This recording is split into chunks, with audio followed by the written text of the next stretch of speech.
Okay. Hello everyone. Welcome to another another day of casting 2 sets from Alchemy League, Season 6. So, let's jump into the players. Well, not into the players. Let's jump into the player's introduction and the 2 sets we're going to be casting. So, the first one is going to be Alikog against PlushWerewolf, whereas the second one is going to be NeoZz against WeanDinchester. So Alikog, he is a 1400 player, and I believe he has played in previous iterations of the tournament. I'm not sure about Season 5, but I know I saw him in other seasons. Now, PlushWerewolf, he's from Argentina. Our second player is going to be PlushWerewolf, who is from the US, and he's around 1200, so slightly lower than Alikog. We'll see if we end up having a handicap for PlushWerewolf, though I don't think we will. And PlushWerewolf, I believe he hasn't played in previous iterations of the tournament, maybe Season 1. I think I might remember him from Season 1, and I think he has played in the King of Ireland tournament, for which Tech Chariot made the maps. But even despite the fact he hasn't played in other seasons of the tournament, except maybe for Season 1, he should know the custom maps, because as you can see, he is a friend of Tech, so he has been in the server since before the whole community changed name into Alchemy Community. So yeah, he hasn't played with us, but he knows his stuff when it comes to... He should know his stuff when it comes to custom maps. Now, as for our players from the second set, we have NeoZz, player from France, who is around 2k4, as you can see, and I think he's probably the highest elo player we've had in the tournament so far, throughout the different seasons. He has been with us since the previous season, Season 5, where I believe he won both sprints. I might be mistaken about that, but he did very well. And his opponent is going to be WeanDinchester, who is a player from Germany. And he has played in previous seasons of the tournament as well. And he has been with us before Season 5. Now, I do not remember every single season he has been with us, but I think out of the 6 we've had so far, he played at least 4, I think he did. So both players, they will know their stuff about this tournament. Now, WeanDinchester is around 2k3, 2k2, so slightly lower than NeoZz, but I believe this difference in elo should matter maybe less than the one we will be seeing between Alikog and PlushWerewolf, but that's just my personal opinion. So, with the introduction done, let's jump into the drafts. Here we have, as you can see, Croraina as our Game 1 map, because both sets were played in Round 1. I'm sorry if we're not going to have that much of a map variety, but both sets were played on the previous patch. So I'd rather give these sets priority, because if we ever get another patch, these games will... I will not be able to spectate these games, which, would be a waste, wouldn't it? So yeah, Croraina is going to be map for Game 1, and then we have Shimmerpool as our map for Game 2.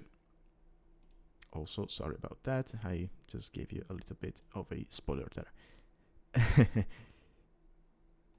Now, as for civs, we're going to have this 5 civs band by the randomizer, so Magyars, Berbers, Chinese, Vietnamese, and Armenians. And then, as you can see, both players proceeded to ban Portuguese and Byzantines, Spanish and Mongols. Georgians were sniped by PlushWerewolf, whereas Alikog sniped Italians. So we're going to have Persians, Dravidians, and Teutons for Alikog. Very solid civs. And then we'll have Sicilians, Britons, and Poles from PlushWerewolf. Now, this is an interesting draft, right? Because on Alikog's side, we see civs which are, I would say, generally considered strong civs, especially Persians and Teutons. Teutons maybe are more situational compared to Persians. And then Dravidians, if there's water, they're generally considered one of the best civs.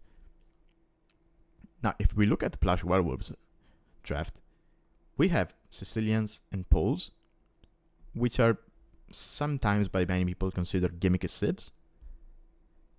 And we have Britons, who used to be one of the most played civs, one of the best civs, and in recent years they've kind of fallen from grace.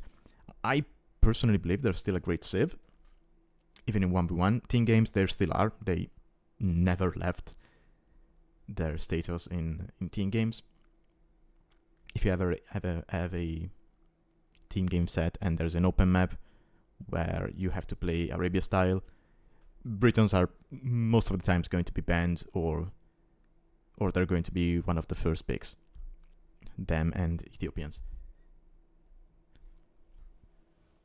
Okay, so that's the draft.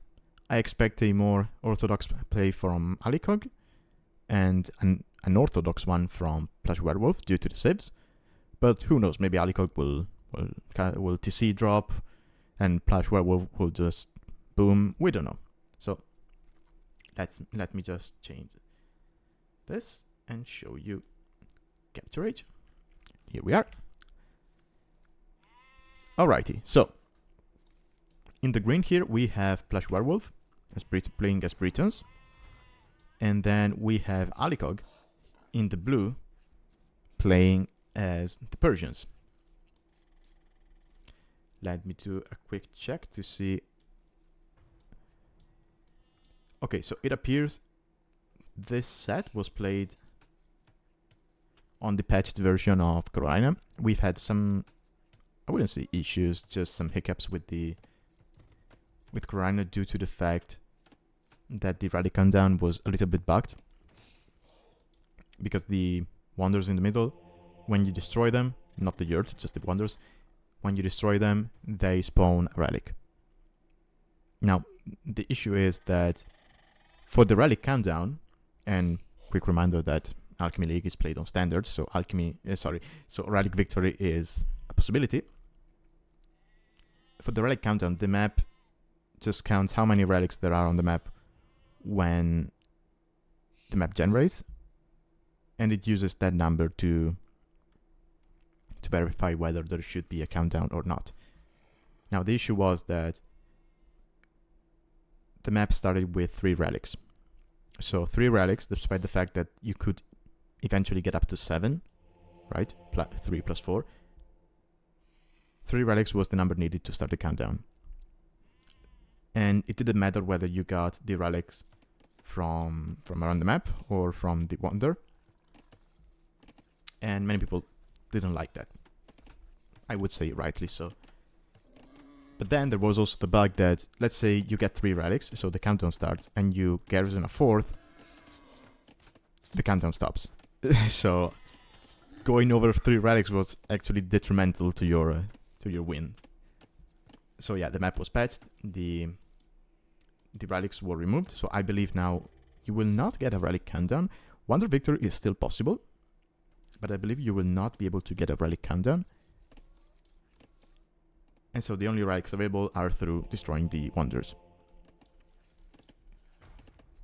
Now that should not be an issue for gold, because as you can see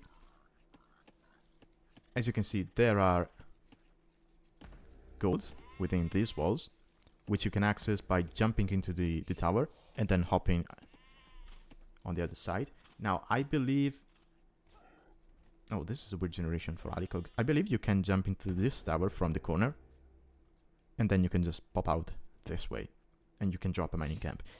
If he can do that, this is a pretty safe gold, right? It's in the back of his base. He could wall like this and like this, and he will have a safe wood line, safe gold, safe stone. That would be insane. So Alikog just pushing the deer. He already got, I guess, both boards in. Both players getting loom, so I believe they're going to go fast feudal. PlushWerewolf just going for the gold on the outside. He has a nice... Ooh, actually, oh, no, he can jump into this one and then garrison that side. This would be a nice gold. He also has some safe gold here in the back. Right? He could wall like this. Actually, this is a way better generation for PlushWerewolf.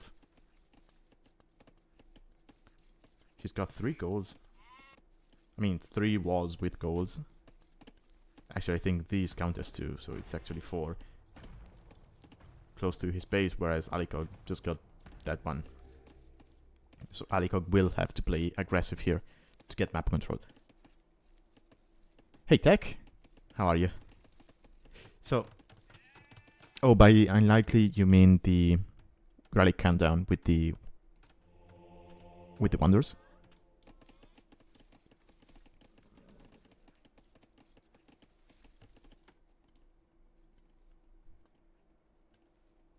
Oh, wonder victory. Yeah, that's unlikely. Although I still have I still remember in Season 4 when we had the Alaska maps, Biscuits just trying to do he had both the Wonder countdown and the Relic Victory countdown at the same time. Yeah, it was amazing. I still remember that game. Anyway, so both players went fast feudal. We have... Oh, that's a late barracks from Alikog. Yeah, but then he's going scout. PlushWerewolf behind this, he's going archers. Makes sense, he is Britons. Britons can actually pull off a decent scout rush due to the sheep bonus. But yeah, archers are their bread and butter, so...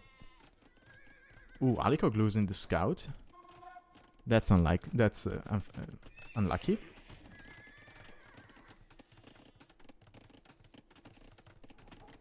But yeah, that scout is 1 hit away, so he's going to be able to get it.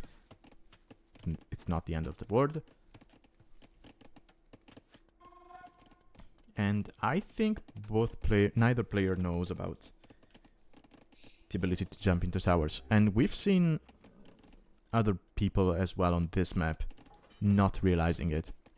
I mean, me personally, the only reason I did it in the set I played was because I casted a set before that, and Tech told me about that possibility.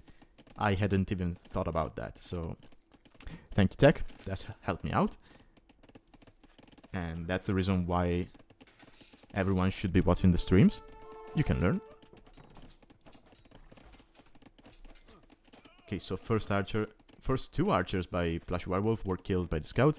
He went forward with no fletching and no spears to defend his archers, so maybe a bit of a mistake there, but his Britons is going to replenish his numbers quite quickly, thanks to his bonus. And speaking of bonuses, let's talk civs here, right? So both civs can pull off a very good booming. Britons, they have cheaper town centers in Castle Age, whereas Persians, their town centers work faster. So it's going to be easier for PlushWerewolf to drop down TCs, whereas Alikogs are just going to be more efficient.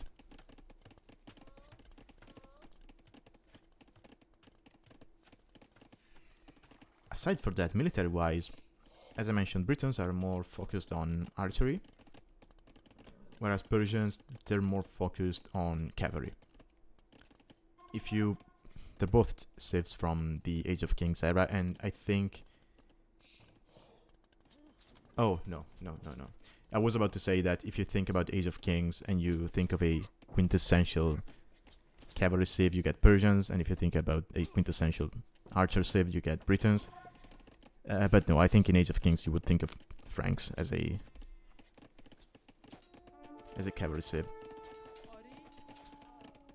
Although Persians, they do get basically everything at the stable, but they do not get the regional units in the Battle Elephant and the Steppe Lancer, but aside from that, they get everything. And their heavy cavalry actually deals bonus damage to archer units in two different ways. So they have a team bonus, which gives their Knight Line +2 attack against archers, and then their unique upgrade, which substitutes the Paladin, the Savar, gets additional bonus damage against archers. So they're really a good archer killing civ, which would normally make you think that it's going to be an issue for Britons, but Britons, they do have access to halberdiers, so they could play with that. And here PlushWerewolf, he realized he could jump into the towers.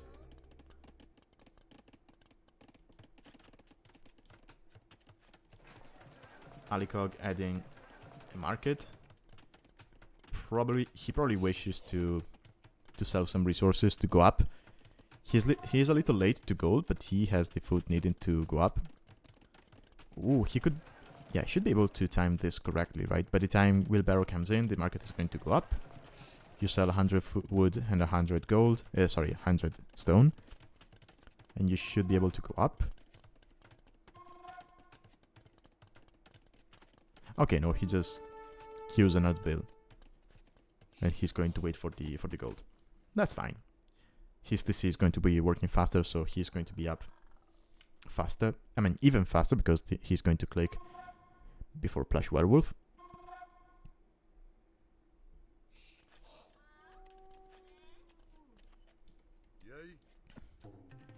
But yeah, back to options. Sure, Persians, they have... Oh, no, actually, I was about to say that Britons have better options, but in reality, I mean, Persians, they do have Siege Ram, which is a Briton killer. They have Bomber Cannon, if they want. They have Hand Cannons to supplement their Paladin line. I mean, of course, it's going to be a double gold composition, which is not ideal in the long run, but with the amount of gold you have on this map, you could probably pull that off.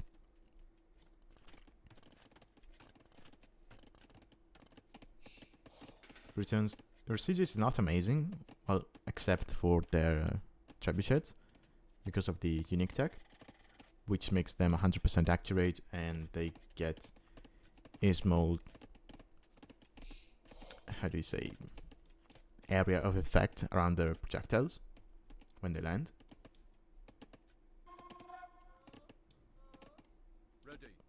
But this is going to be dangerous. Alikog is almost castle. He's got amazing eco behind this. Look at those resources. He could easily go... Okay, he's dropping a second stable, which might get denied, but now he can just go, yeah. Second armor, couple of knights. The moment that armor comes in, with 2 knights, I think he can clean this. Probably, maybe 3 instead of 2. He's going to come back with the scouts, but there's a nice nook there for the archers to sit in. So he should be... PlushWerewolf should be able to kill the scout if he notices. He does.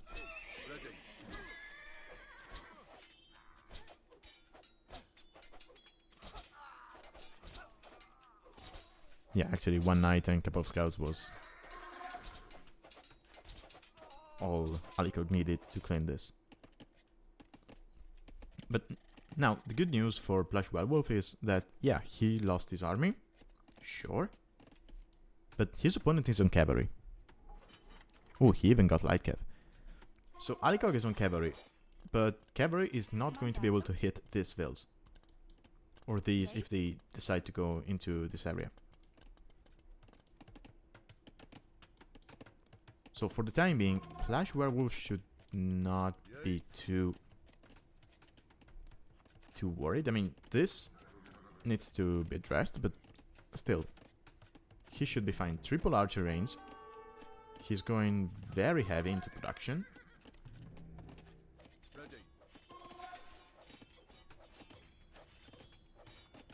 He's going to miss the gold to get the crossbow upgrade and botkin arrow. He doesn't have a market, so he cannot use it to balance things out. He's going to be able to keep this woodline alive.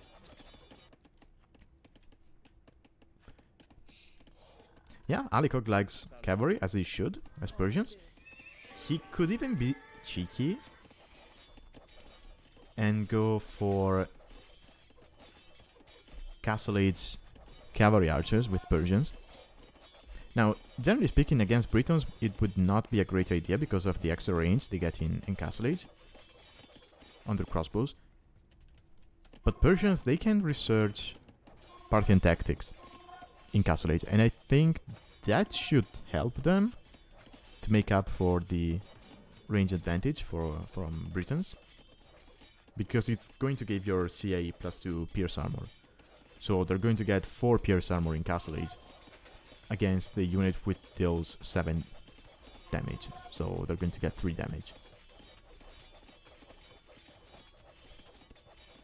And they have mobility, so they're going to be tanky and mobile against the unit which, sure, attacks from a long distance, but is not mobile at all.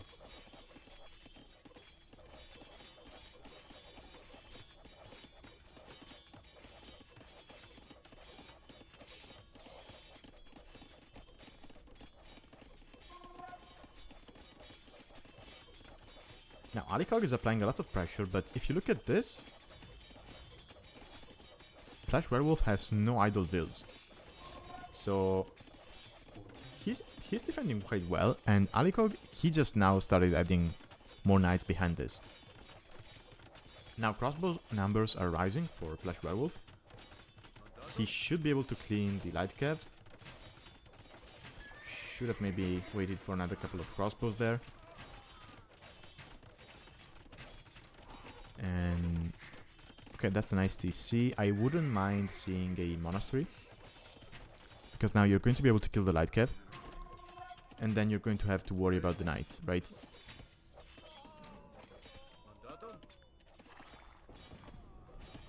So yeah, I would like monastery. Oh, he's going for pikes instead.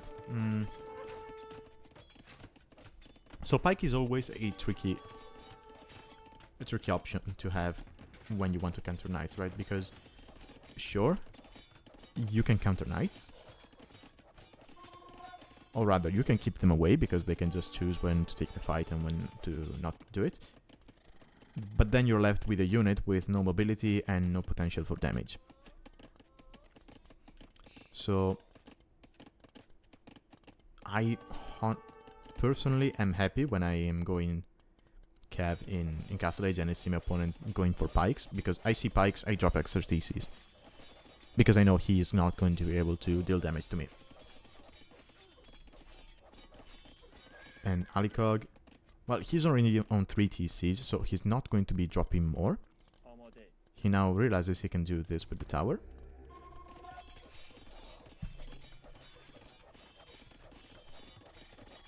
Okay, so PlushWerewolf, he got the pikeman upgrade, but he's not making any pikes.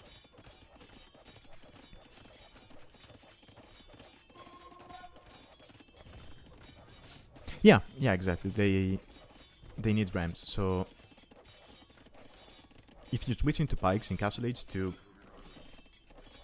counter your opponent's cav,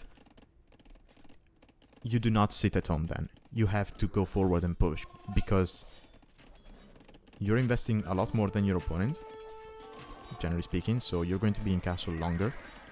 You have to do damage. But even then, if you have rams, sure, it helps, but all it takes is some clever walling and a couple of mangonels, and your push is pretty much dead, and Britons did not get redemption. so you cannot exactly add monks behind that to try and convert the mangonels. So it is tricky to pull off.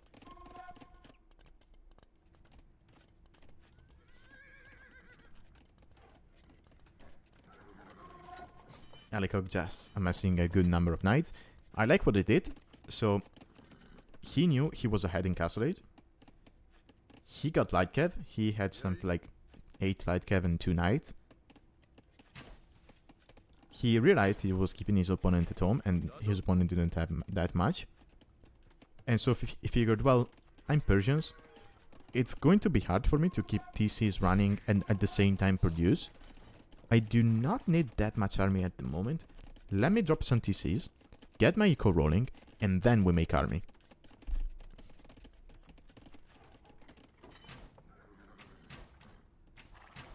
And now, with this eco, he can keep up the stable production. He can keep up the TC production. He's actually floating almost enough resources to go up to Imp.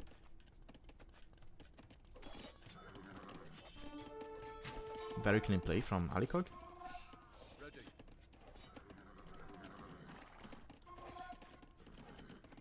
PlushWerewolf, unfortunately, he has pikemen, but they were separated from his crossbows because they're still in the barracks.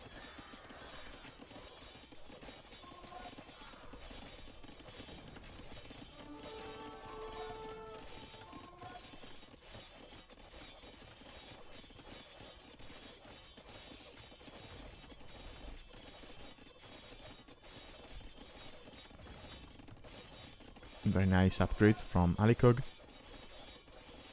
Handcart and wheelbarrow in. PlushWerewolf still on Feudal Age upgrades, missing wheelbarrow. But again, he is not taking as much damage as one might think. Let's look at the Eco Kitty. He lost 6 vills, but I believe those were the ones... Okay. I believe there were a couple of vills exposed here, and they died to the scouts in Feudal Age.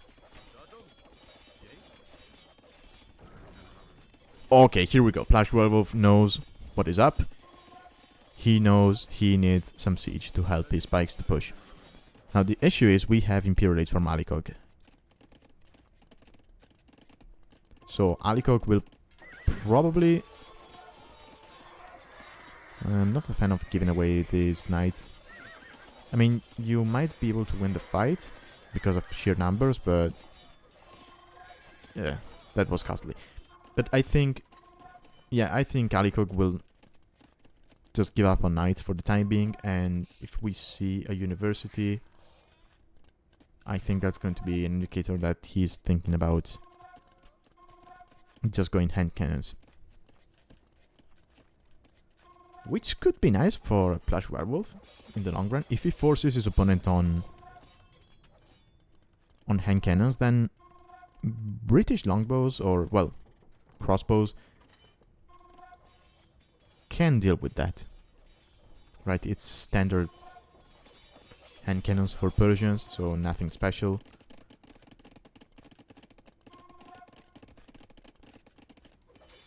But yeah, Britons should be able to deal with that. But no, apparently Alikog is staying on knights. I mean, if he gets to Imperial this much faster, it's going to be Cavalier and maybe even Savar against Castle Age pikes, so it's still fine.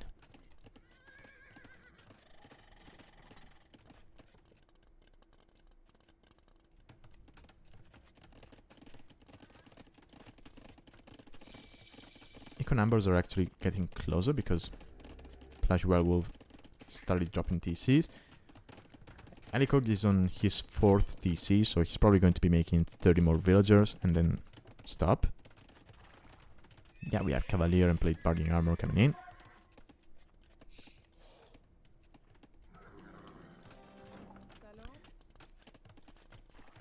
He's going heavily on stone, so I think he...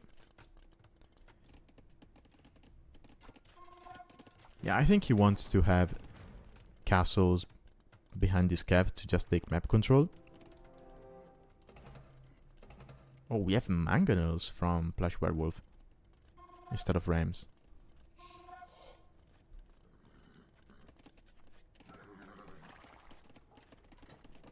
Cavalier comes in.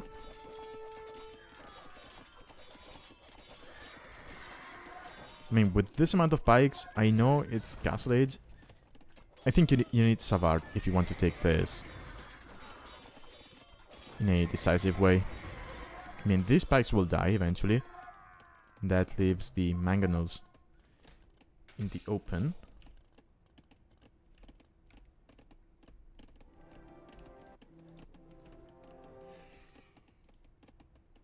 Yeah, Alikog does not know about the mangonels.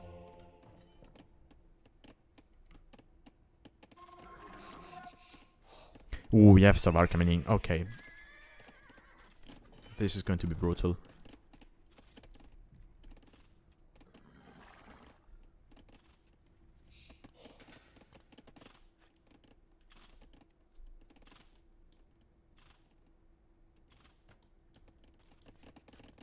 Mandatum. Okay, no, there was no handicap for PlushWerewolf. Ooh, these spikes are trapped in his own base. He needs to maybe delete a wall and let them out. Oh, Camel's getting killed by the mangonels. Mangonels will get sniped by the Cavalier. Now PlushWerewolf realizes he was trapped. He's going out. But yeah, the Cavalier just killed what they wanted to kill. They can just run away now. Wait for Savard to kick in. No, he takes the fight. He's actually under heal. He's going to lose a lot of units here. Or not. That was a nice round. Well played from Alikog. And now Savard is in and... I mean, if PlushWerewolf was up to Imperial, I think this would still be salvageable, but I'm not too sure. Savars are really good at raiding. They have 8 pierce ammo total, so they really do not die to ranged units. We have a castle drop from Alikog. He's coming forward. He might get denied.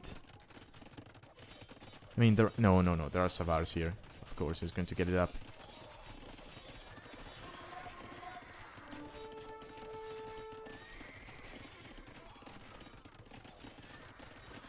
Yeah. Goes up. This TC gets denied. Savars are in, and PlushWerewolf calls the GG. So, game 1 goes to Alikog. Well played to both. Let's take a look at the statistics real quick.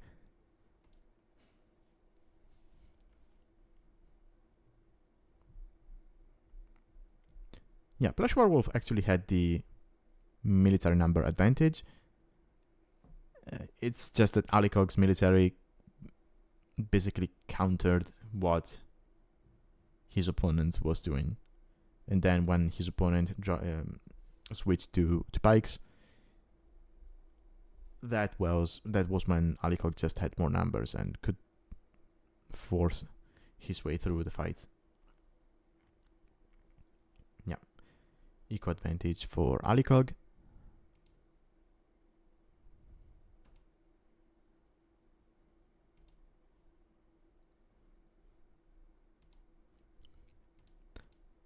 Well played. Neither player went for the wonders.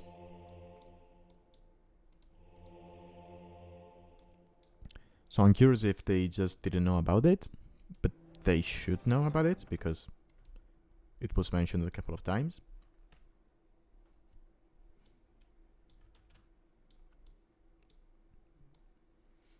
But yeah. Okay, let's load up the second game.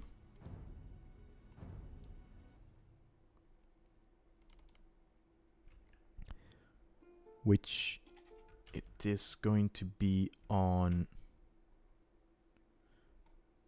Shimmer Pool.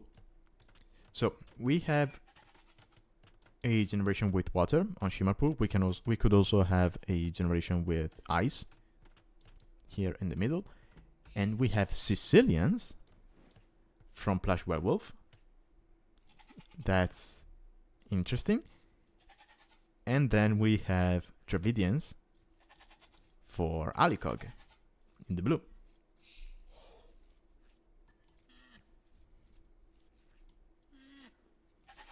So Sicilians is an interesting pick. I'm not sure why for this map. I mean, Dravidians, I can see a reason for that. You want to go for the water in the middle, so you do have a bonus on your dock. You get extra wood when you go up, so it's easier for you to play into fires and then add military buildings behind. Dravidian docks count as a house, so you get +5 room for your population. Now, Sicilians, they have a bonus as well on water. It's actually a team bonus. And that would be that their transport ships cost 50% less. That's it. Oh, and they have more line of sight. So, yeah, I'm not sure why Sicilians, unless he's thinking, well, let's avoid water. I'm going to dungeon rush his wood line. Right? Maybe he was hoping for the ice version, so he could just walk through this, because now he will have to go all the way around. But I could see a tower rush working here.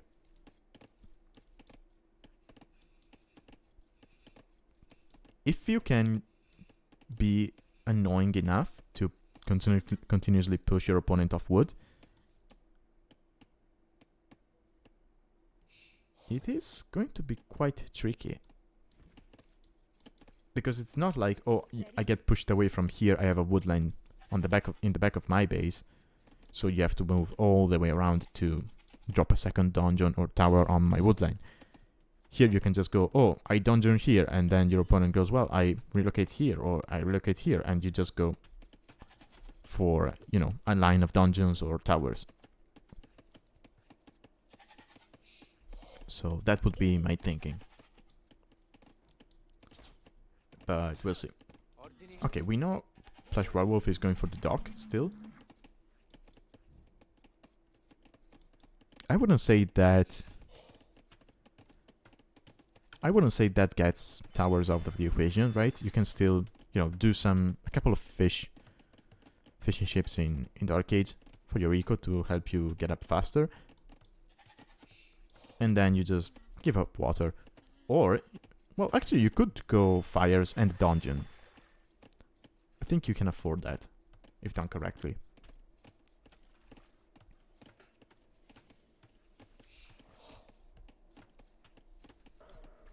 Now, Alikog, on the other hand, he still hasn't made a dock here, which is interesting. The Dravidian player is not making a dock.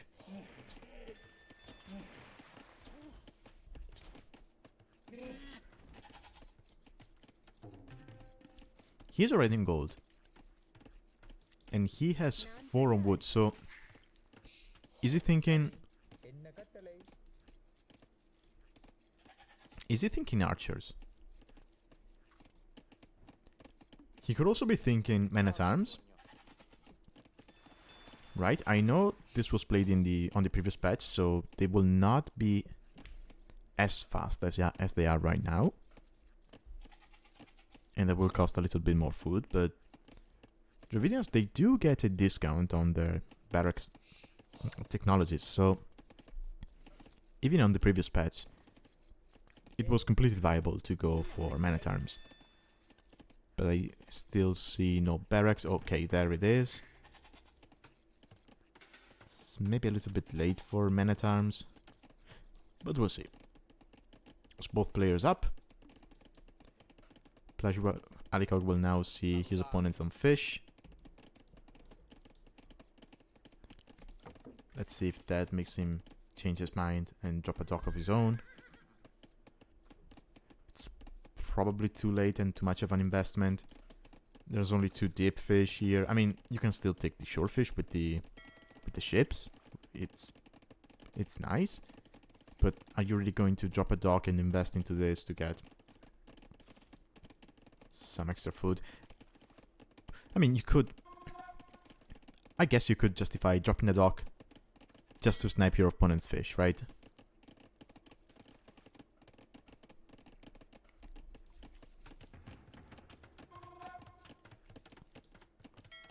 But I guess... And, I mean, no disrespect to the players, of course. I guess that's something we would see at a higher level. Maybe at 2k, 2k2.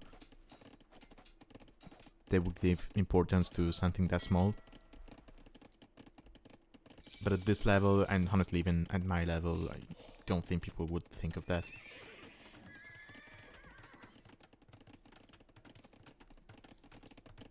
Okay, so it was Man-at-Arms, okay.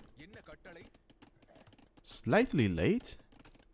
Ooh, and PlushWerewolf. I think he saw that. Wait, let me do this. Just real quick. I need to know. Yeah, he saw that.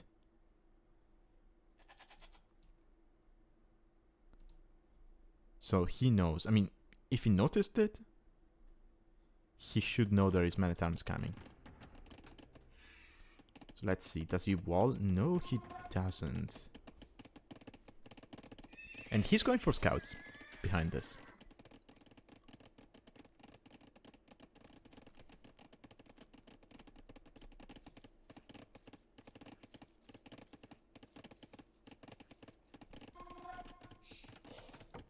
Well, it was in his vision radius, but I think he just had his scout sitting there and wasn't actively looking at it because he's not walling. So either he didn't see or he thinks it's just militia and not Man-at-Arms. But you should... I mean, now he knows. Or rather, he should know. Now he knows. Garrison? Garrison?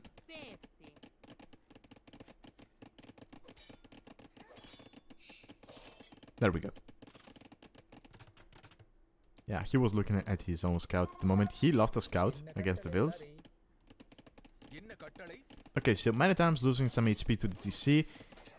They should be able to get a kill. Ooh, no, because they go... Oh, yeah, they get a kill. Oh, maybe 2, if he's looking at micros. No.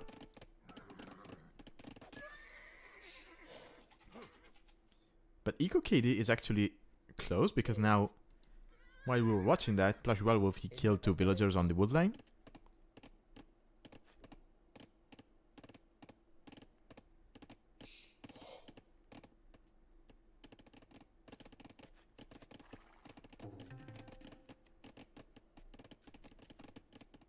Yeah, all woodlines are forward in this map.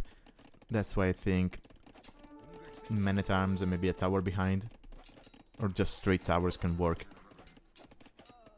They're also quite tricky to wall, because there are so many small holes that you might be thinking, well, I'm walled, but in reality you're not. And this slightest overchop can just kill you.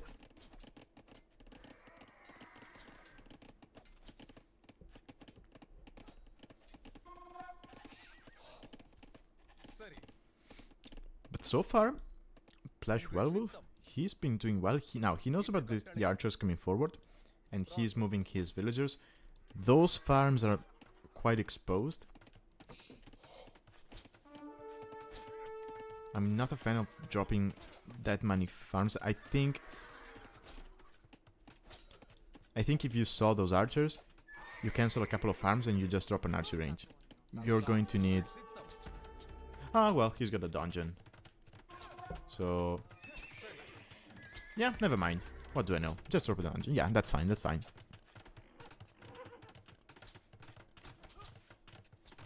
Yeah. I was just looking at that.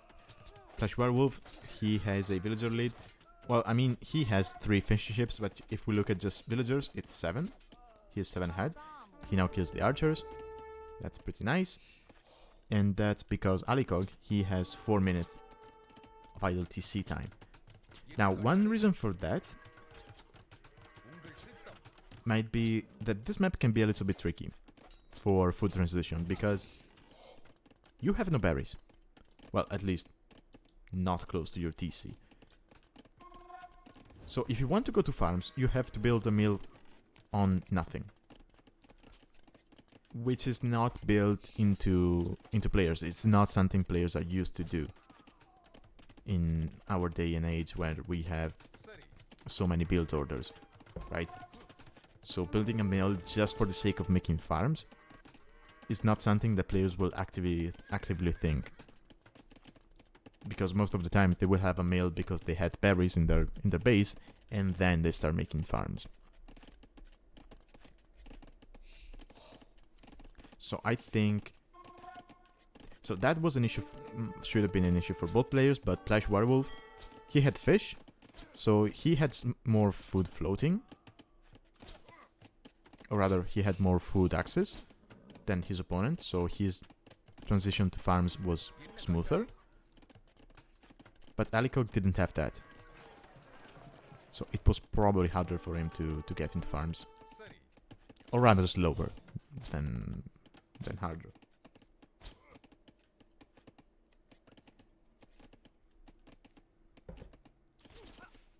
As we can see, PlushWerewolf ahead by almost 1k resources collected.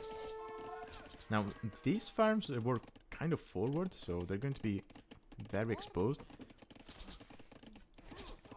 Okay, he has 4 scouts. If he waits for the armor to come in before engaging, he can probably win that. He's got a lot of villagers on wood, so he basically took the villagers on farms and sent them there.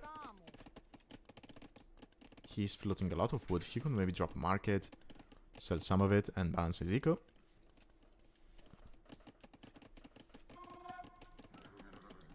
Okay, he's going for bloodlines as well. Okay, so he wants to be sure he cleans this. But, careful, Alikog is up to castle.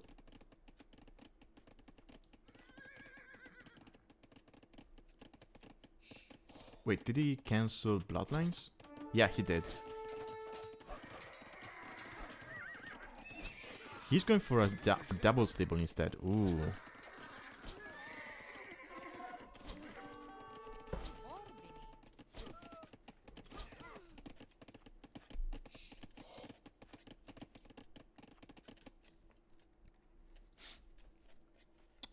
Now, another reason why forward woodlines are important on this map is that you have no natural barriers to wall with, right? So this is a very open map. You would have to wall all the way like this and this, and then you have to keep your woodline walled. And that's one thing I noticed while playing this as well, is that you're always so open. It is very difficult to deal with raids. I mean, even with units with low mobility like archers, it is a nightmare to deal with them. Oh, and PlushWerewolf calls this GG.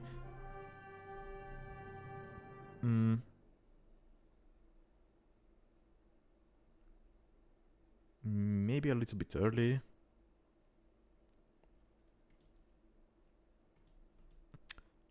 Let me think. I mean, he could click up to castle right now, but yeah, he has to survive 2 crossbows for the next 2 minutes before he gets to castle age. He could maybe take his scouts and go forward to try and distract his opponent while he tries to survive at home. And this dungeon will keep his woodline, well, I mean, this area safe, so he can take wood. Maybe drop a Siege Workshop when he gets to Castle Age and defend with that. But yeah, it's going to be in an uphill battle. Yeah, Alikog realized his opponent, because he went to fish and the number of farms, he had the better long run economy. We also had Horse Color in for Sicilians, so these farms will not expire anytime soon. I believe he got it before dropping even the first one, which is nice. But yeah, Alikog, he has market, he probably abused his way up. Well, not necessarily, he was making archers, so all of his food was going into villagers and just stocking up. But yeah, he just realized, oh well, I need the timing now. And he used that.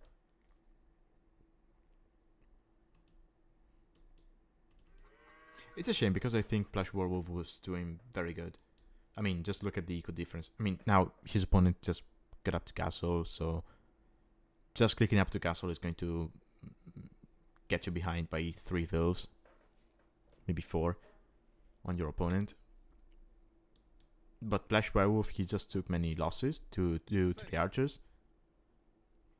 In mid-feudal, he was ahead, very ahead in eco. And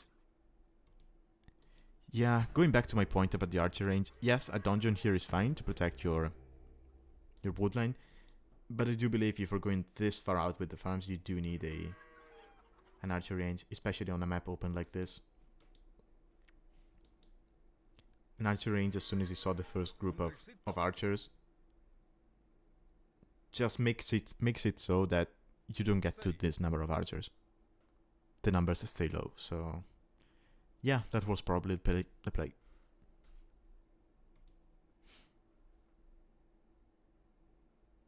But aside from that, I think PlushWerewolf played it very well. I mean, he was getting more veil kills on the woodline. He went for the water, his build was nice. He realized his opponent was not built in the dock, so he didn't waste any resources into making a fire or a galley. He could maybe make a galley later on to prevent his opponent to docking himself and taking out his fish, but it's not as important.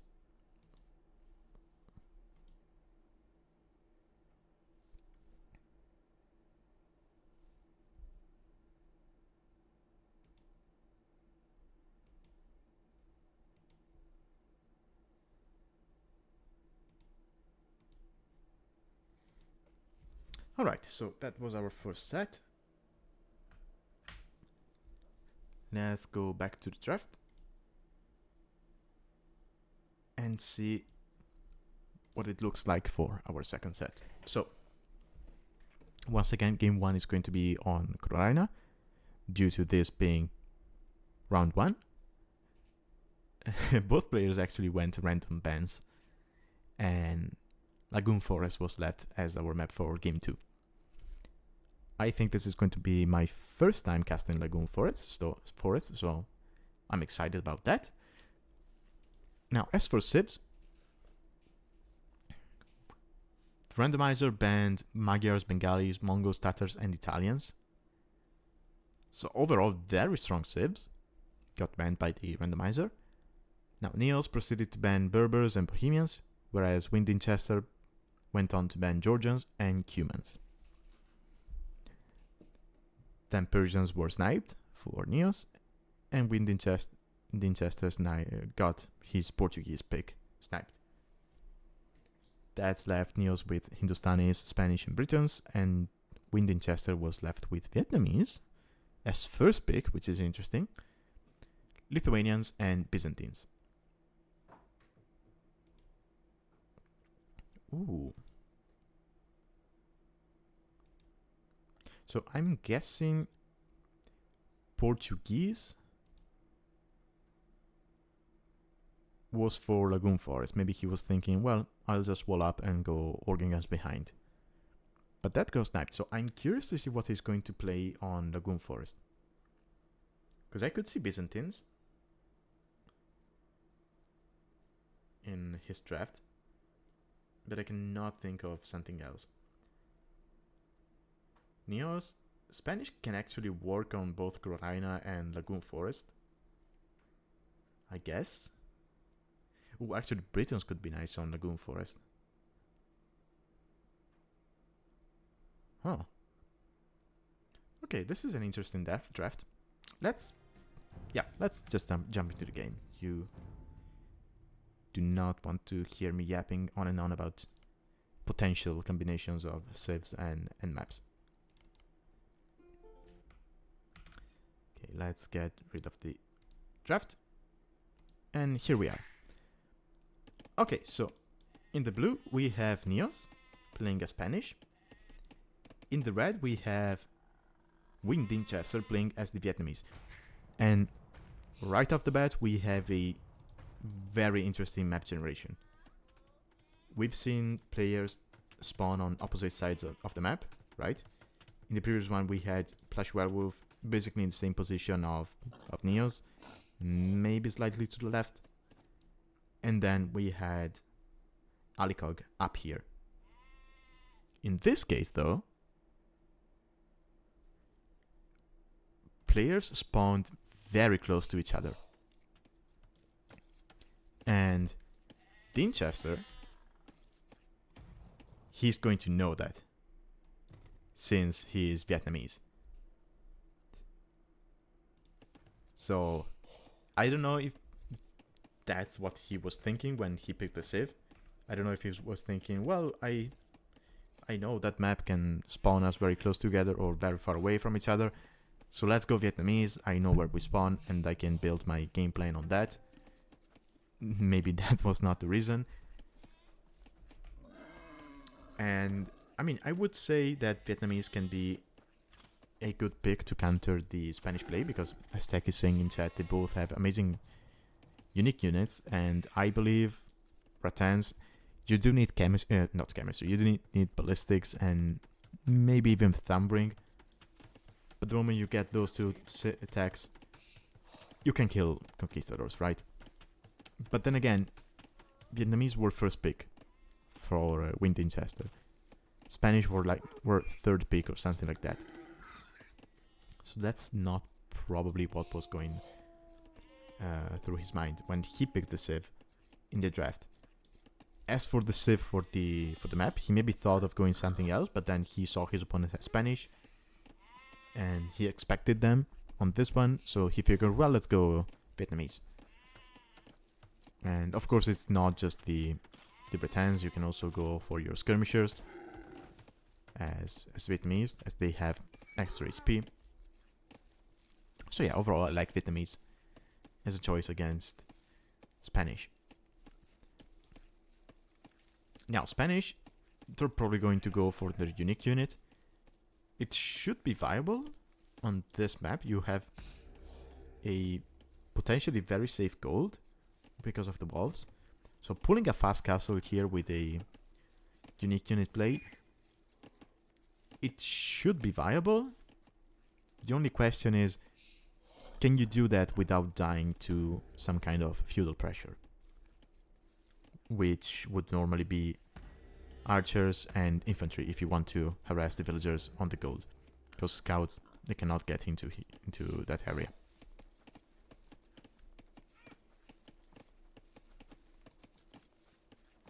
Now NeoZz having some issues with the gazelle. Pushing it.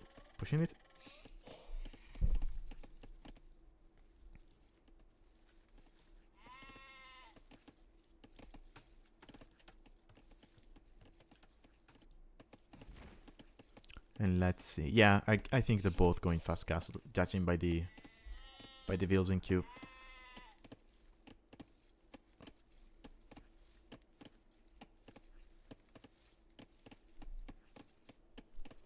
Now we just need to wait and see if NeoZz is going on stone.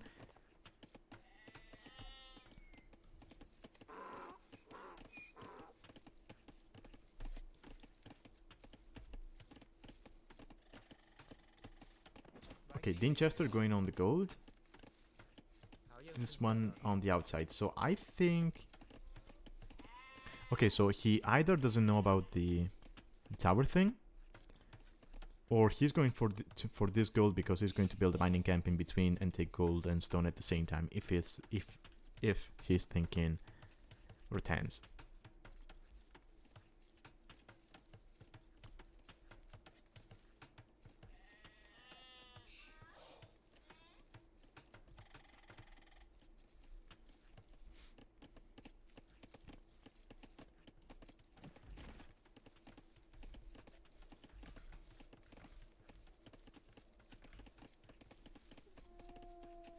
Okay, both players up at very similar up times. So very similar build. Do we have... Okay. Do we have 2 farms for NeoZz as well? Ah, he got 3. Different build. Never mind. Monday? He still has some sheep left. This is nice. Yeah, by the looks of it, both will be able to pull it off. Oh, actually...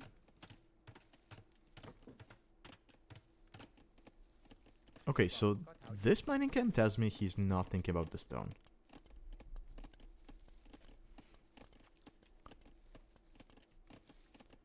NeoZz, he's on stone, so he's thinking about that castle. Monday?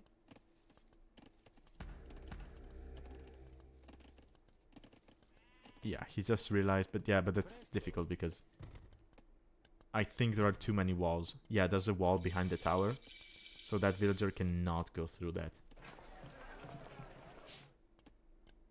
Servidor. Okay, so he's just going to take another 10 gold, drop it off. Presto. Oh, he didn't drop it off, so he just... Servidor. Yeah, he retasked his villager to stone, so that gold got lost. And yeah, he was thinking about doing the build where you take 10 or maybe 20 gold. And then you go on stone, you sell 100 gold and you get... Oh, he sold wood instead. So the idea is you take 10 gold, sometimes even 20 just to be sure. But you go on stone, you do not build mining camp on gold. And then you send 100 stone, or well, in this case wood, to go up. It's something you will see on Arena, for example.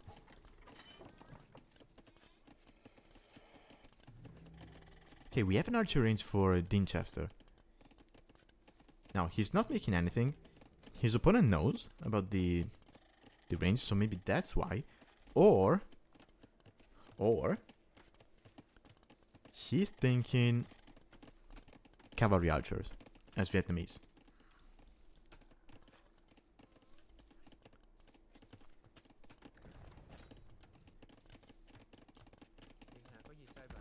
Okay, he's got some safe gold now.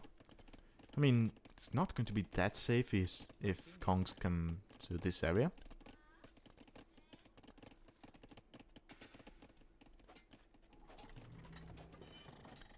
Double range. Okay, yeah, this is going to be cavalry archers for the Vietnamese.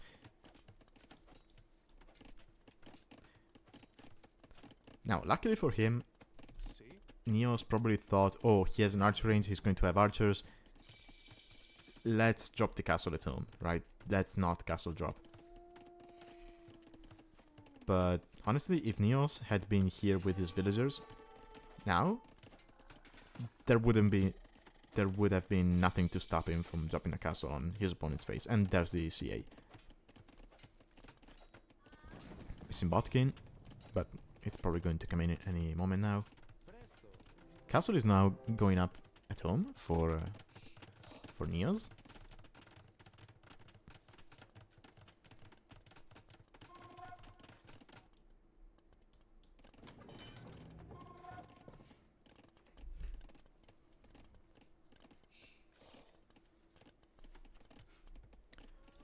Full CA production for Dinchester. He doesn't know about the castle. He's going to find out in a moment. There we go. Now he knows where the castle is.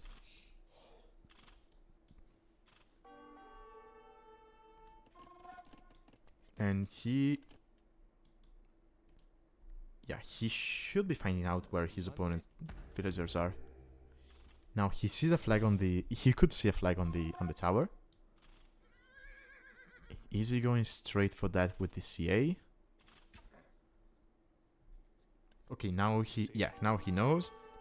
And he can just arrest that. Still missing Botkin.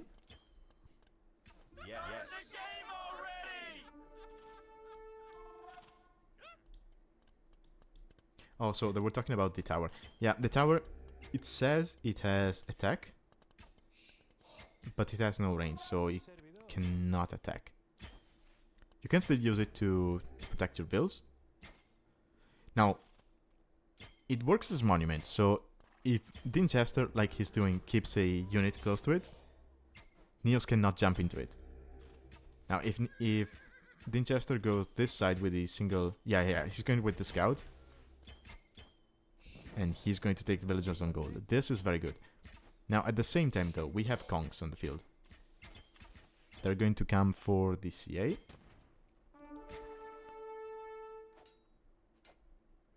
Now, these cavalry archers, they have extra HP compared to a normal one. I mean, standard one. They're still missing bloodlines, which is not ideal. And NeoZz is not happy about the fact that his opponent caught the tower. Ooh, wait. Oh, I see what happened. So if you jump into the tower, it counts as if you have no units close to it, and so your opponent can take control of it. That's massive. And NeoZz was not happy about it. He's going to kill the CA, but he lost a lot of vills on the gold.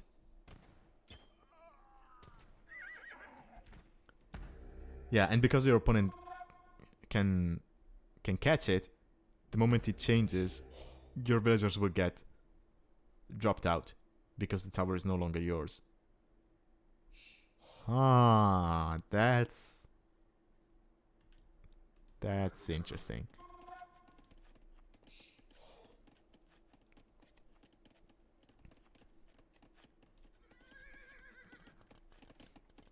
Okay, now Dinchester figures, well, I did my damage.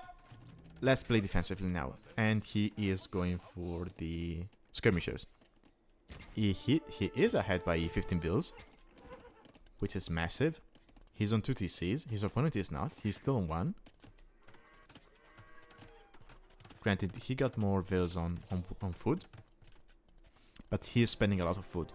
These conquistadors are not cheap. They're 60 food, 65 gold a piece, if I'm not mistaken.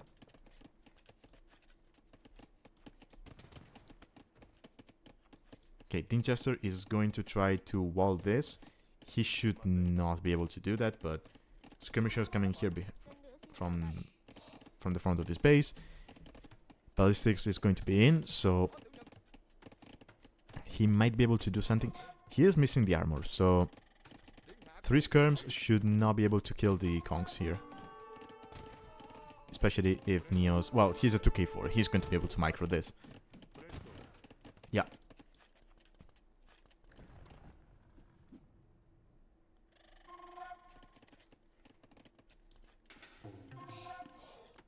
Okay, Dinchester escaping here. No, you need to run. You need to run. Run to the TC. Run to the TC.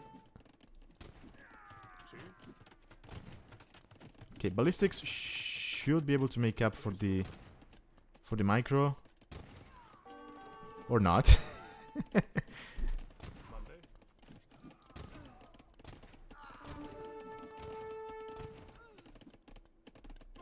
I mean, despite these losses, Dinchester is still ahead in builds. So realistically, he just needs to get his numbers up with the skirms.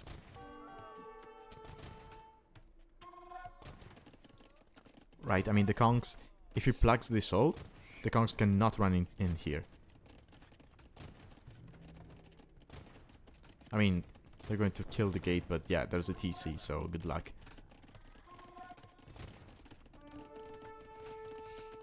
And then he still has this TC.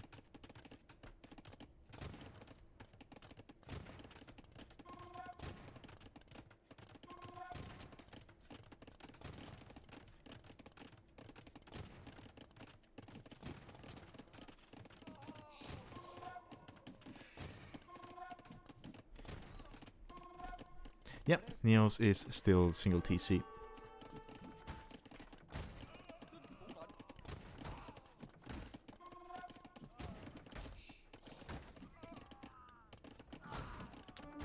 Okay, he's going to be able to clean a little bit here. Oh, there's Rams for NeoZz. So NeoZz is going to stay 1 TC, full on Kongs and Siege.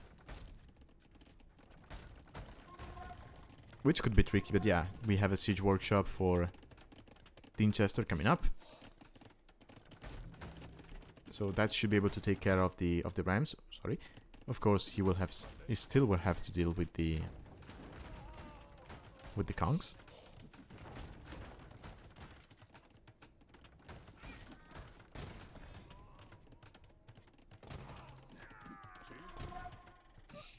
The Kongs just exploiting the fact that skirmishers have minimum range.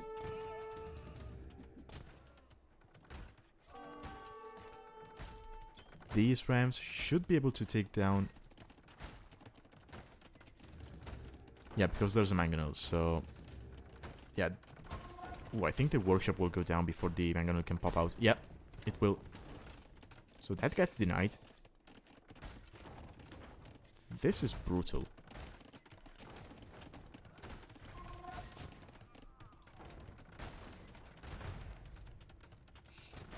I mean, Dinchester is still ahead in bills, right? But he's like in the military.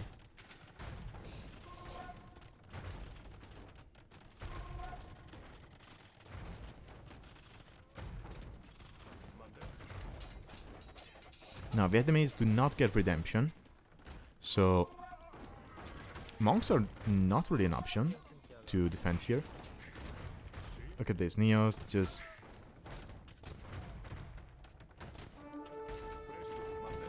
Yeah, this is what happens when you give Kongs to a 2k4 player, right? They're going to just out-micro you.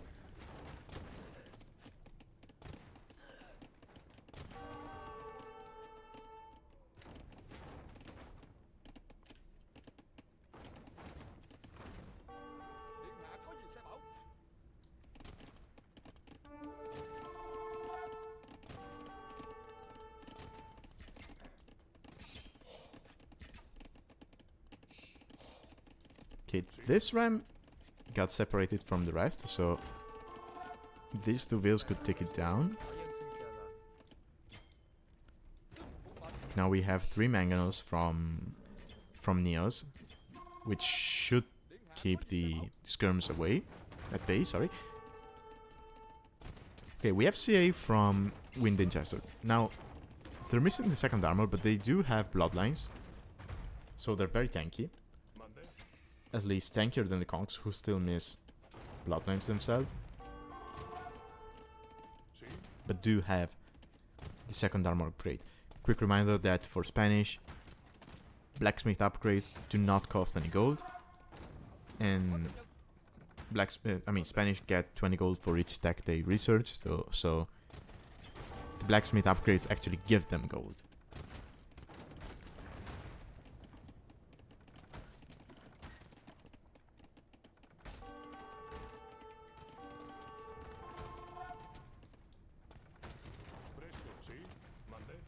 Yeah, I agree that if this was 1TC versus 1, it would probably be better for Dinchester, but now...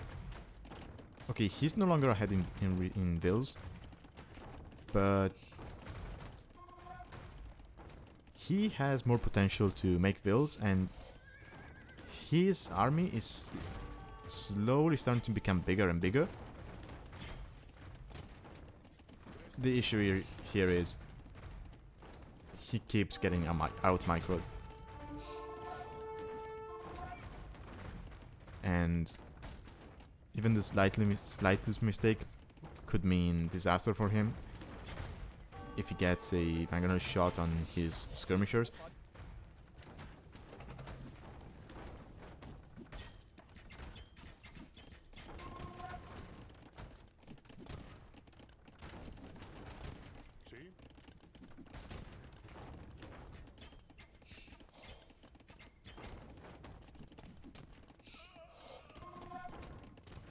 We also have Scorpions for NeoZz. probably to deal with the CA. He's still missing ballistics, so if Dinchester's micro is good, he could make up for that. Also, NeoZz behind this, he had a DC, right? He got to that amount, to such an amount of bills that he could keep up Kong's production and make extra bills. So he's going to be booming behind this.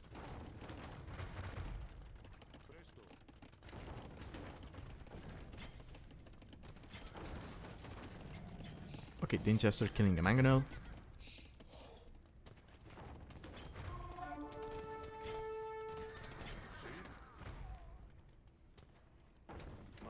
I mean, HP wise, he's got the advantage, right? It's almost double the HP. Ooh, forward cap. I don't think that's going to go up. I think that's too ballsy. Okay, now the amount of CA is quite decent for Dinchester. He needs to not lose it to the Scorpions.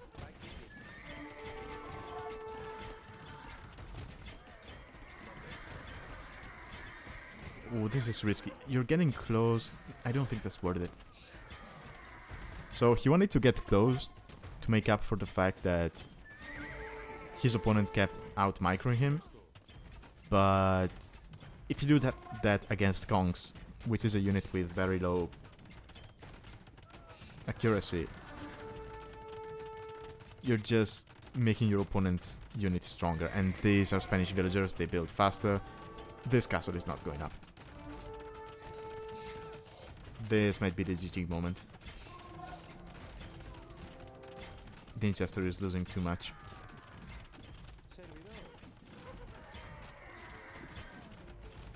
And he calls the GG. Wow. Wow, well played for NeoZz.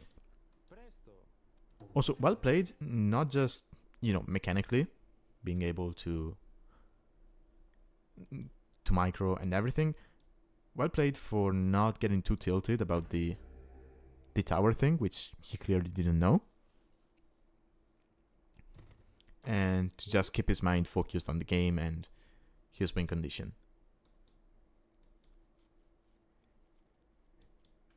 Dinchester, I think he played well. I think maybe he needed more. He needed to wait more for skirmishers numbers, because he was taking the fight against 3 to 4 Kongs with 3 skirmishers, and he was missing the armor, right? Even the first one. So I think if he waits until he has something like, I don't know, 10 skirmishers, 12, gets the armor and then takes the fight, that goes a very different way. He was probably too greedy, or too hasty in taking the fights. Either that, or maybe, yes, you're going skirms, but just for good measure, just get a monk or 2 behind that. Because here's the thing. Let's say the Kongs are here, right? You're coming with the skirms. You have more range because you have 1 more range. So they have to stay closer to you to attack you. Let's say you have skirms here and you have a monk here. Now the monk has more range than the skirms and the Kongs. So you start converting. Your opponent cannot just dance around staying here to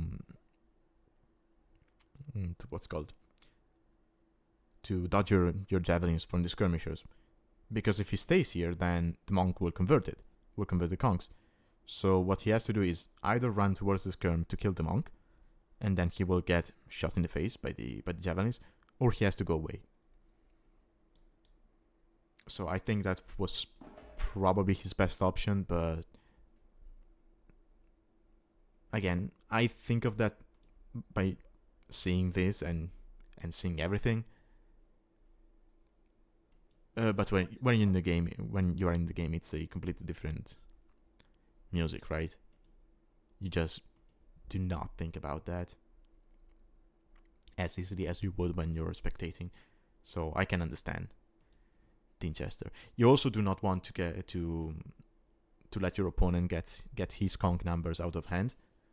So I can see why he felt hasty to take the fight as soon as possible and thin down those numbers.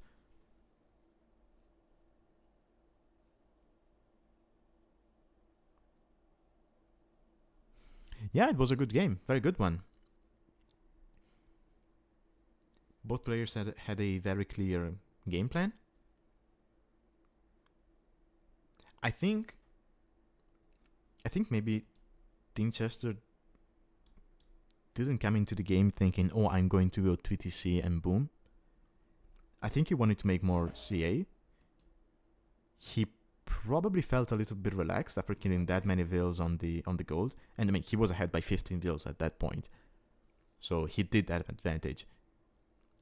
So I think he just relaxed too much. But you cannot do that against Kongs. You need to keep up army production and prevent your opponent to basically snowball you. So that's probably what killed him in the end.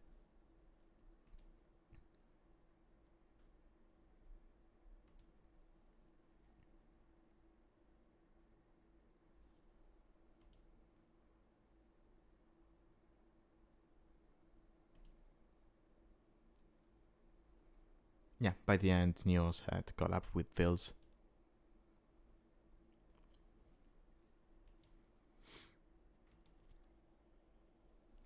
Okay, so that was game 1. Let me load up game 2 real quick.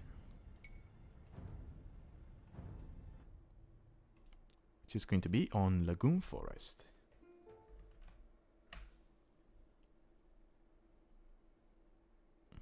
Okay.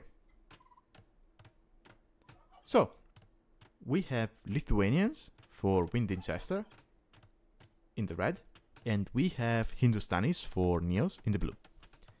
Now, Lagoon Forest. If I'm not mistaken, this was made by Zetnas. Correct me if I'm wrong, Tech. And as you can see, you have plenty of small lakes, or, well, lagoons, if you will. You're connected to different areas by this hybrid terrain, so you can actually build on this. It's not just shores. And as you can see, those lagoons and this hybrid terrain, they just separate the map in different sections, if you will, which are very easy to wall. But at the same time, you do not want to just wall off every section. You want to actually take control of it because you have access to extra resources. See some gold, some stone. Of course, woodlands as well, because this having a lake behind is not a full woodline as you would have, for example, on Arena or Black Forest. And these trees, they do not have extra wood. So eventually you will run out of it. At the same time though, as soon as you get through, you can drop a dock here and you have access to some oysters for extra gold, some fish for extra food. It is not going to allow you, or rather enable you to do a fish boom as you would on Black Forest, but maybe you cut through, you're in that moment where you're going from castle to Imperial, you just drop a dock and make 3 or 4 fishing ships to have some extra food and eventually gold. I guess it could be nice. Okay, so it was Zetnas. Okay. Now, speaking of resources, you do have a standard amount. So you have your deer patches. You have 2 boars, 8 sheep, 2 gold piles, 1 of 4 and 1 of 7. Sorry, 2 gold piles of 4, so okay. Then you have your stone pile of 5 and your 4. Yeah, as we can see, NeoZz is already walling off, and so is Dinchester. Now, they do not know about their opponent's position, and I do not remember from my generations in the editor how they can spawn. Like, if we can have a closer spawn like we had on Corina, with maybe, I don't know, NeoZz spawning here, or if they're always far away. So I wouldn't be able to tell you about that. All I can say is players are just walling off. And this is actually more resource intensive compared to Black Forest. Because sometimes in Black Forest you will have maybe an opening this big and another one this big. But here you also have to wall this and this. So that's going to be a pretty big investment. Unless Dinchester goes more forward and walls like this and this to secure that gold and that stone. But then your walls are so forward that any kind of pressure from your opponent is going to be able to get through because you will not get there in time. And quick reminder that Hindustanis, their scouts and camels, they deal bonus damage to buildings. That's their team bonus. Which also applies to Step Lancers, by the way. Now, do I think NeoZz is going to go aggressive in feudal with scouts to break through his opponent's wall? No. Because if he was thinking that, I don't think he would be walling like this.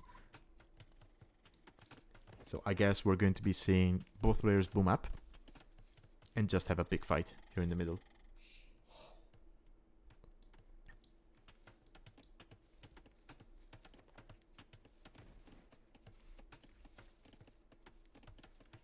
Now, if it goes to late game, I can probably prefer Hindustanis. They have very good gunpowder, right? Their hand cannons, they can get +2 range because of the unit attack. They have a bonus where their gunpowder units get more armor. I think it's +1/+1, if I'm not mistaken. So that applies both to the hand cannons, to the bombard cannons, to the cannon galleon. And NeoZz is asking if his opponent is fish booming. And Dinchester quite rightly answers, how? We talk, yeah. But where? I mean, I was looking at this. Technically, Dinchester could drop a dock here, take the dolphin, and then drop fish traps. Same, of course it's the same. And oh well, NeoZz could do the same. I mean, you could probably you can fit a dock here, right? You make a line of fish traps. You can fit an you can fish boom with 2 docks here. Yeah, you can do that here as well.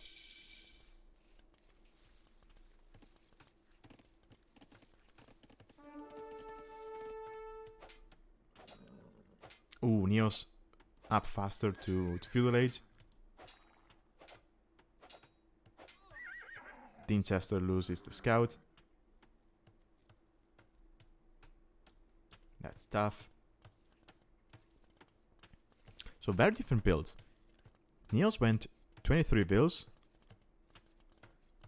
and Dinchester went 25.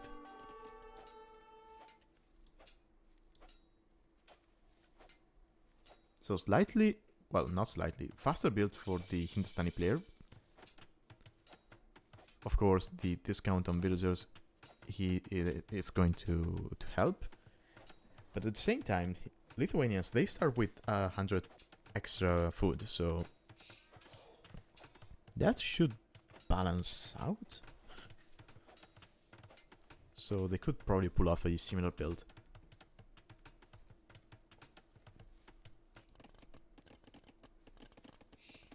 Okay, we have NeoZz on stone. So, is he thinking a castle drop?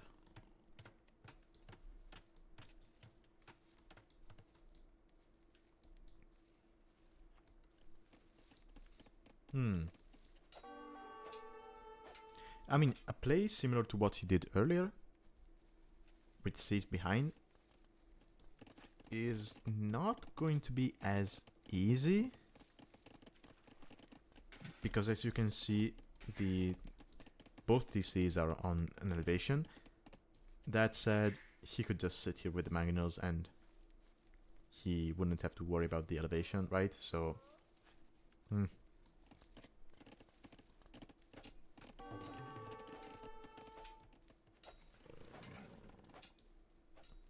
Okay, NeoZz is coming forward with villagers. Yeah, he's probably going to drop the castle here, right? Yeah, that's clever. It's a wider area. It's going to be harder for his opponent to wall it off compared to maybe this or this. And this was just too far away from his base.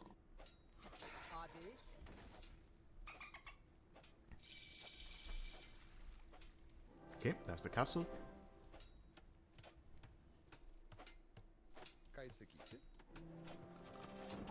I mean, this could also be a...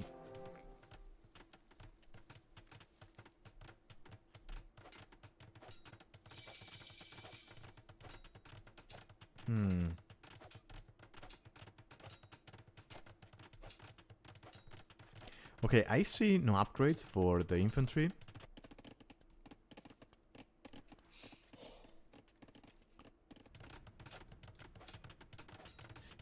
But he's very low on wood as well. Because I was thinking maybe this is a castle drop.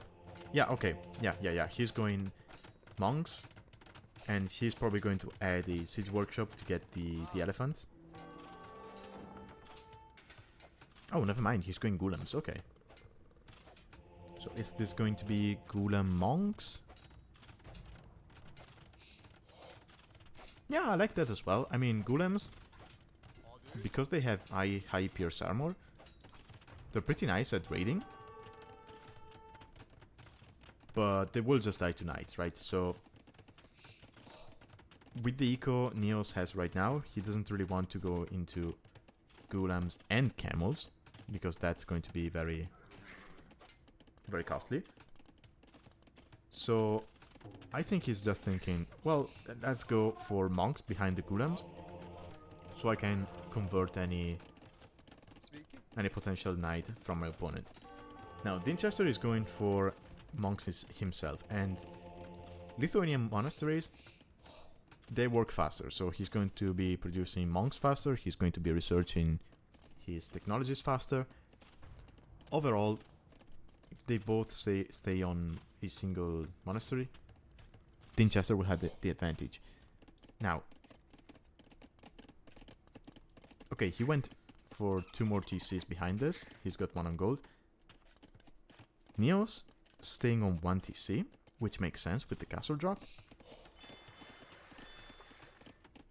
Dinchester just wanting to prove attacking chat wrong and just going for the fish boom. He says, no, this is not impossible. Impossible is nothing. God, I hope we do not get the video removed from YouTube later, because I used that catchphrase. Anyway. This is a pretty good defense from Dinchester. He's not going too crazy on monks. I mean, the amount of golems is getting a little bit scary. Oh, and apparently NeoZz just made the monk to get that single relic.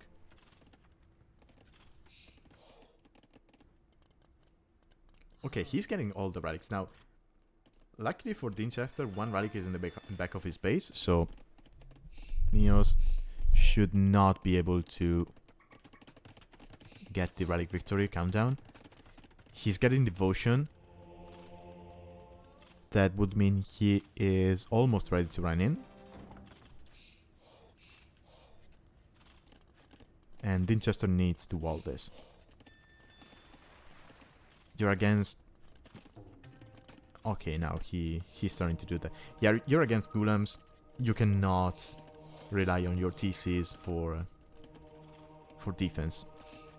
You have to wall. I would even say stone wall behind this. Just stone wall like this. And behind the palisades. Yeah, now he's going to see the golems, but it's too late, right? You have to sacrifice this area. Yeah. He's going to wall behind this. delete the farms, and wall. Yeah, yeah, yeah. Let's go. Let's go. Let's go. No, too late. Too late. Too late. Too late. Too late. Too late. Too late. Too late. Oh, there is still a hole in between those two houses, and they're through. There's a hole. There's a hole. There's a hole. Castle from NeoZz.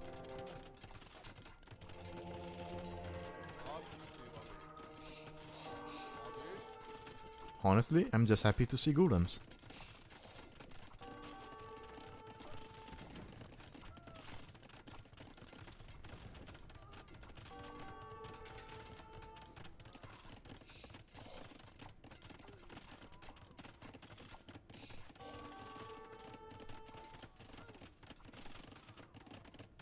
Second armor coming.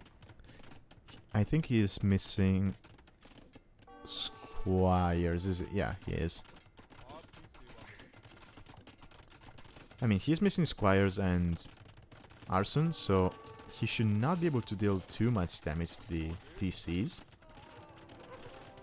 But the TC deal basically no damage to the golems, so he's not going to lose TCs, but at the same time he is going to have most of his eco idle.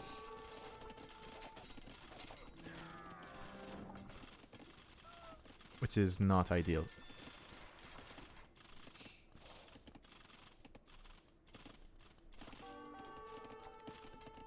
And now if NeoZz is cheeky... Oh, actually he is cheeky, he's taking the forward stone. NeoZz could just run in here with Monk, take the relic, and even start the countdown. Oh, no, actually, he's missing these two relics.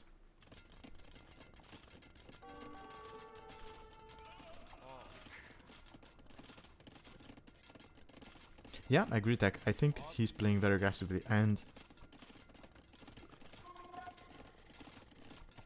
while... Okay, so I understand why Dinchester opted for the boom in the previous game. Because he just thought he did so much damage that he was ahead, right? And he could just do it. But here, sure, I can see the triple TC. He even went to stone to eventually get up a castle and prevent his opponent from dropping another one on his face. But you saw some golems. Even if you do not know whether he's making more or not, just wall up. Just in case. Right? A wall like this even prevents your opponent from dropping a castle here. It would be here. Which is slightly better. For yourself. NeoZz with the quick walls. I mean, light is... Well, I was about to say will completely obliterate the golems, but not with these numbers.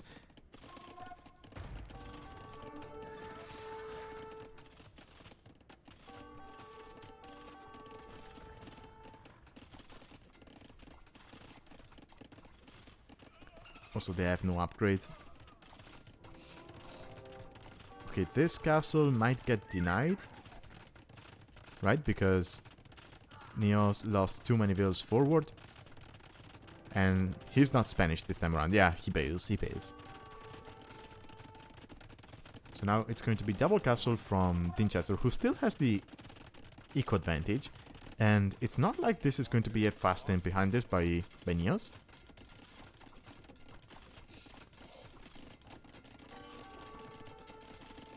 So Dinchester doesn't have to worry about that.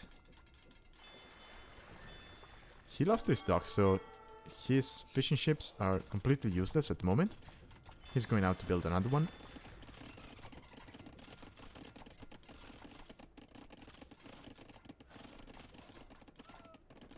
So Dinchester, he opened this probably to go and expand towards this area.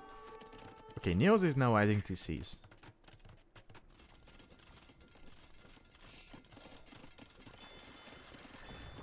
Did you get Arson? Arson would help a lot here, I think. It's also not that costly. I think it's 150 food, 50 gold, something like that. Yeah.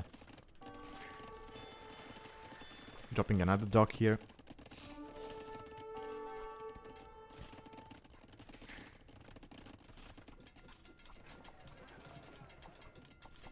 Yeah, but NeoZz, he stopped making golems.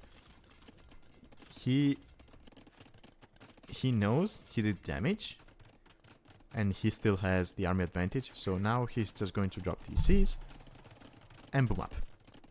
He has the position. He's going 5 TCs. I mean, he's into Stanis, right? His villagers are dirt cheap. He's going to be able to keep up production. Now, Dinchester, on the other hand, he's dropping extra TCs as well. He's Lithuanian, so he's going to get 100 food for each TC when it goes up. That's going to help with keeping up production. He also has... I was about to say double dock, but no, just one now. So, NeoZz is on 5 TCs. Dinchester, 4 TCs and 1 dock, so similar. All things considered. Eco difference is closing up. But it should just stay the same now that they both have 5 eco producing buildings. Dinchester going forward with the Lighties to see what his opponent is up to.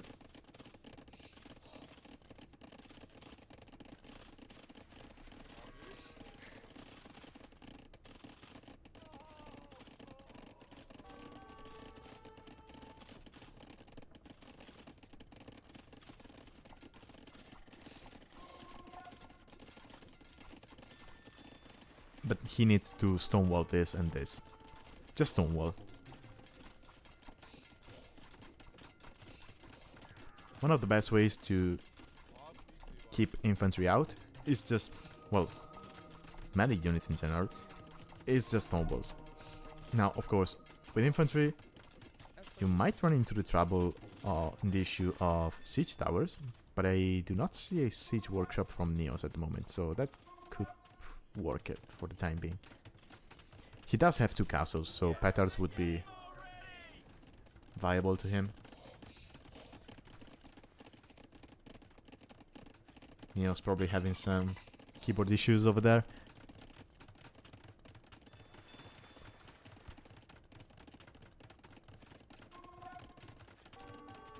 Okay, NeoZz is about to surpass his opponent in eco. Market for Dinchester, probably to sell all of that wood and balance things out.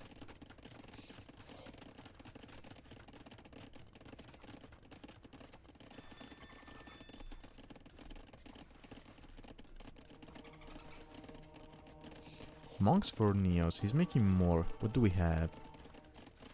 Upgrade wise. Okay, Sanctity is in. They're probably just an answer to the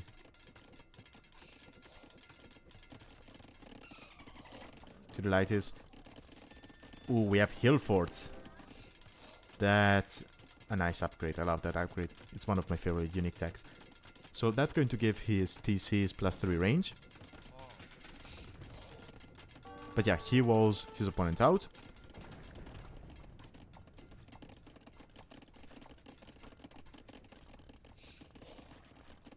And now that he has Lighties, he could potentially take back this area. There's some stone here. And here with some gold. Does he know about that gold actually? He does, okay.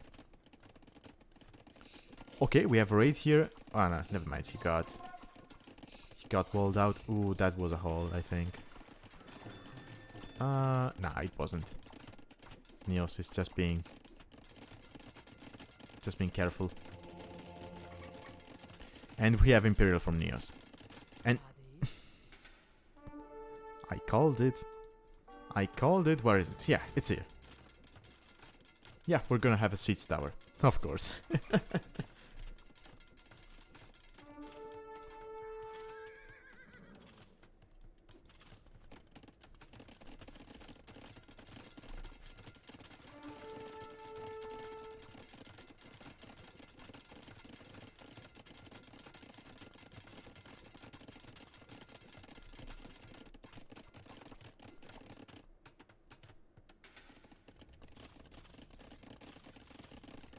Okay, this is going to be brutal for Dinchester because he's far away from Imp. Okay, Grand Iron Croak will give more gold income to NeoZz, and that applies to every kind of gold. So, your gold miners... Oh, here we come! Yes!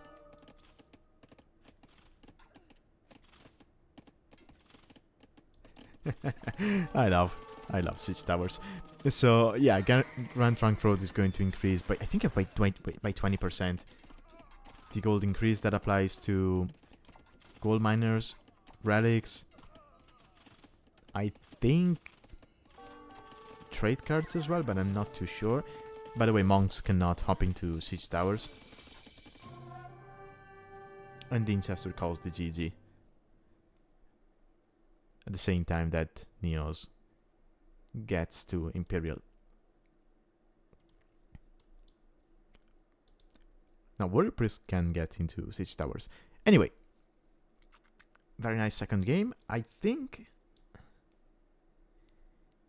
this was an interesting set because we saw two different styles clash, right? So NeoZz was very aggressive and dropped eco after he got some very good fights, some very good map control, whereas Dinchester is more prone to booming. Granted, this map is probably not the best example because I think most players will be thinking of booming here because of how easily you can wall the various sections. But again, as I was saying, you have so many sections to wall that it's harder than Black Forest to just wall and boom behind. And I think NeoZz realized that and chose to go aggressive specifically because of that.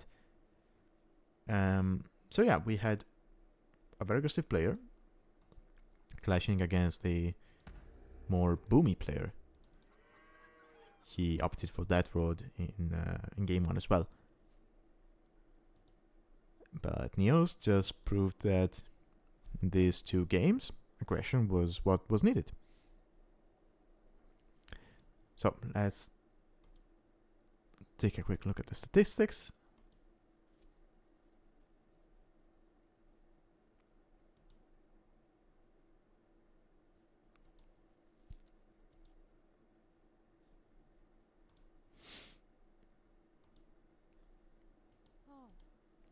Yeah, so NeoZz's reign of terror continues in the Alchemy League